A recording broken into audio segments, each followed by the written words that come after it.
नमस्कार दोस्तों, आज आपको बताऊंगा एक बहुत इंटरेस्टिंग चीज़ जो आपने देखा होगा कि एक आदमी हार्ट का पेशेंट है और आगे हार्ट अटैक हो जाता है। तो होता है, बट एक पेशेंट हार्ट का पेशेंट है ही नहीं। एक आदमी नॉर्मल है, दौड़ता है, उसकी सारे रिपोर्ट्स नॉर्मल आए हैं, उसकी टीएमटी क्लियर है, ईसीजी क्लियर है, इको क्लियर है, और फिर भी हार्ट अटैक हो जाता है।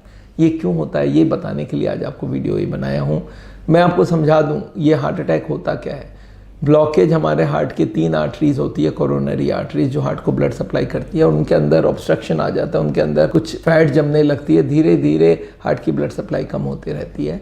ब्लॉकेज जैसे जैसे बढ़ता जाता है, ब्लॉकेज के ऊपर एक पर्दा होता है, वो स्ट्रेच कर जाता है, उसको इंटीमा बोलते हैं, एंडोमेट्रियल बोलते हैं, इंटरनल मेम्ब्रेन बोलते हैं, हम लोग बोलते हैं झिल्ली। ब्लॉकेज के ऊपर की झिल्ली होती है, और ब्लॉकेज बढ़ती जाए तो झिल्ली खींचता जाता है, और एक ना एक दिन वो झिल्ली फट जाता है। ये झिल्ली कब फटेगा हमें भी नहीं मालूम। कुछ लोग होती हैं जिनकी झिल्ली बहुत स्ट्रांग होता है, 90 ब्लॉकेज हो जाती है, फिर भी नहीं फटती है। और कुछ लोग ऐसे होते हैं 50 में ही, 40 में ही झिल्ली फट जाती है, झिल्ली कमज़ोर है। तो ये हम लोग को नहीं मालूम, कोई डॉक्टर को नहीं मालूम कि कब वो झिल्ली फटेगा, कब हार्ट अटैक होगा। तो ऐसे लोग बहुत हैं। इनफैक्ट 50% हार्ट अटैक से लोग होते हैं जिनका झिल्ली फटता है जब उनको पता ही नहीं उनको एंजाइना है। एंजाइना मतलब क्या, जब वो चलता है तो छाती में दर्द होता है। वो कब होगा, जब ब्लॉकेज 70 क्रॉस कर जाए। तो मतलब जो लोग 70 ब्लॉकेज तक पर्दा नहीं फटा, वो लोग एंजाइना कैटेगरी में चले गए। और 70 के पहले ही जिसका पर्दा फट गया, वो बोलता है मैं तो कल तक दौड़ता था, मेरा टीएमटी क्लियर था, मेरा इको क्लियर था, फिर हार्ट अटैक कैसे हो गया। तो हार्ट अटैक होने का एक ही कारण है, वो है ब्लॉकेज बढ़ना। अब ये डिपेंड करता है आपकी झिल्ली कितनी स्ट्रांग है, आप कितने स्पीड से ब्लॉकेज को बढ़ा रहे हो, कि कितने उम्र में और कब आपको हार्ट अटैक होगा।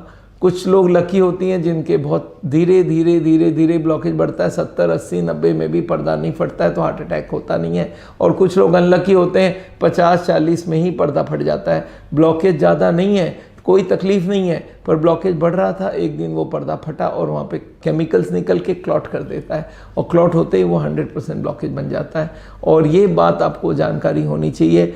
इसलिए हार्ट अटैक को हम लोग अनप्रेडिक्टेबल बोलते हैं। कब कोई नहीं प्रेडिक्ट कर सकता कब आएगा, पर एक चीज़ पक्का है, अगर ब्लॉकेज बढ़ेगा तब आएगा। अगर ब्लॉकेज को बढ़ने से आप रोक लें, लाइफस्टाइल ठीक से फॉलो करें, खान पान रहन सहन ठीक रखें, अगर कोलेस्ट्रॉल ट्राइग्लिसराइड को कंट्रोल रखें, तो हार्ट अटैक के चांसेस बहुत मिनिमम हो जाएगा। और ब्लॉकेज रिवर्स करेंगे तो हार्ट अटैक होएगा ही नहीं। तो अभी हम लोग ने एक अभियान चलाया कि कैसे करके हम लोग हर आदमी को पता कर सकें कि उसकी ब्लॉकेज कितनी है।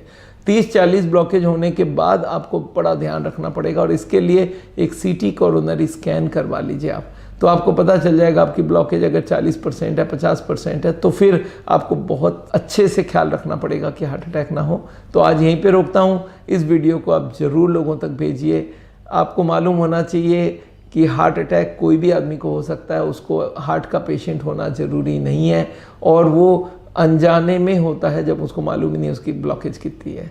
तो आज यहीं पे और वीडियो आपके लिए आएगी धीरे धीरे। आप हमारे संग जुड़े रहिए, हमारे चैनल को सब्सक्राइब कीजिए और बेल आइकन को दबाइए, और हमारे चैनल को और भी स्प्रेड कीजिए। Thank you so much.